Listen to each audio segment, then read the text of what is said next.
What's up, everybody? We're going to talk about how I run my elves, or more of my Drukhari, my dark elves. Not even dark elves, they're mid-fall dark elves. I don't think their hair is quite turned from, like, I was going to say it starts as black, maybe.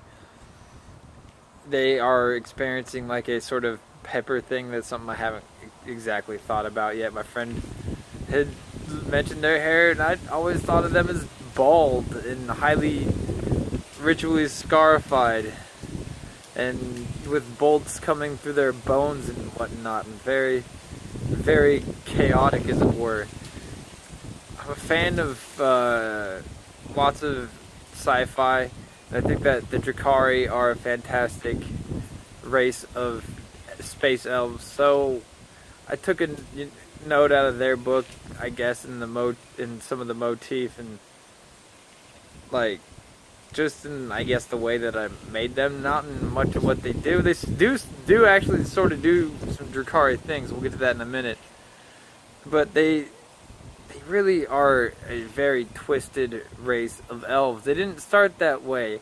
In the society that they are in, they've been at war for over 1,000 years, and it's not like, in particular, any war. This is a war. They've warred against the humans for a while. They warred against the Dragonkin. Mostly it was against the Dragonkin, who used to be the evil faction in the setting, as it were. But that has been turned on its head as the last few hundred years the Dragonkin have been more peaceful and the elves have been in decline. Their entire society is falling apart in a certain way, but in other ways it's becoming better and better. Like one of their trees, one of their most ancient and respected trees from the beginning of their civilization, is now a giant pulsing brain of who knows what. It's, yeah, great stuff's happening there. There's nothing bad's happening there, guys. Don't worry about it. Nothing bad. It's all good. So, what else do these elves do? They've fallen from their love with nature. They've enslaved the centaurs that lived in their forests, and have a straight slave race of centaurs that they used to trade with. And basically everything else that lived in their forests is either subjugated or extinct, and the elves basically think that's what everything else should do. They should either subjugate as a vassal state or slaves, or be ground underneath the might of the elvish armies. So you can integrate to their crazy cults and get a bunch of ritual scarification and bolts through your face, or you could have your society annihilated by a bunch of extremist elves. The elves are more how are they better? Well, they're more populous than they ever were. Most elf societies, even in my lore, are in decline, but not these elves. And most other elves in society are in decline for a lot of reasons, but one particular reason that these elves aren't in decline is that if there's an elf in the area, they're going to try to steal you. And then they're going to torture you until you join them or you die. Because that's how they do. That's how evil these Drow are. Drow. I view them as fallen elves because they're like mid-fall. They're like doing all this twisted stuff that turns them into Drow. So these mid-fall elves are more populous than ever. They're richer than ever. They've got more territory than ever. But at the same time, a lot of their most sacred rights and general humanity, as you've discovered, is completely by the wayside.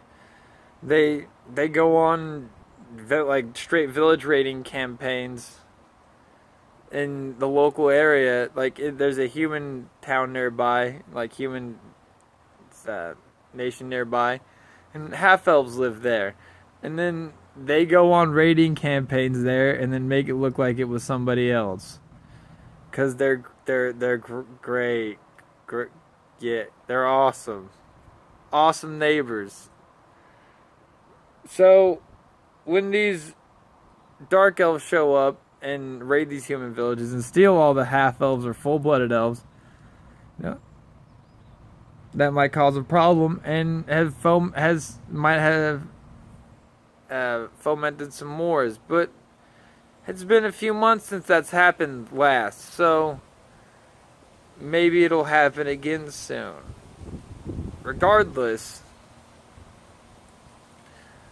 of all of their extra national dealings, they also, you know, typically don't live as long because they're dying in battle. Like, I don't think functionally they die any younger. I mean, well, not functionally, but like it physically they don't die any younger, but functionally they do because they get stabbed in the face. So there's all another downside, but they're repopulating so many Drow. It's not a problem because in the Drow society, if they catch you without having like a birth voucher it's like reverse China. Instead of like limiting kids, you have to have kids, and you have to have had at least one kid, preferably more. And if they catch you without these birth vouchers, yeah, you got life problems, dog. And if you're like, that's a Drow. If you're an elf, in general, they still expect you to have these birth vouchers, but they don't so much. They know that's not a practice, so that's why they steal elves and then forcefully give them birth vouchers. We'll put it that way.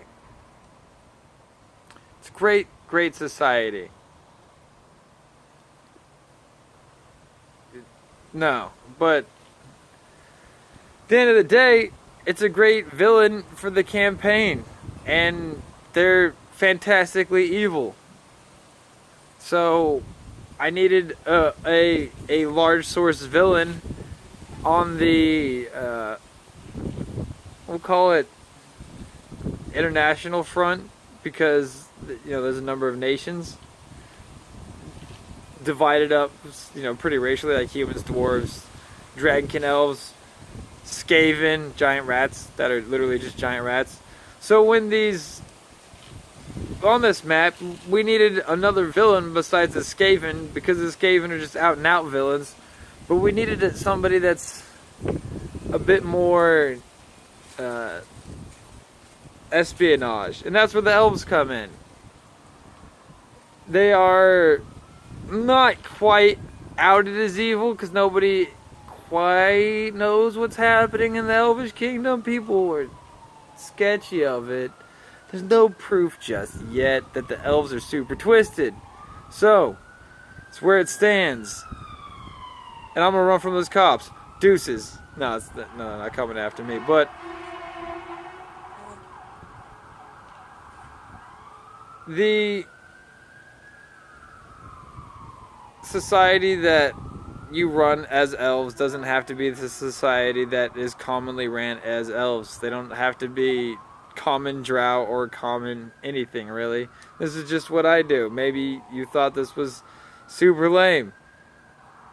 Now I'm gonna walk inside, because yeah, we all find that annoying, right?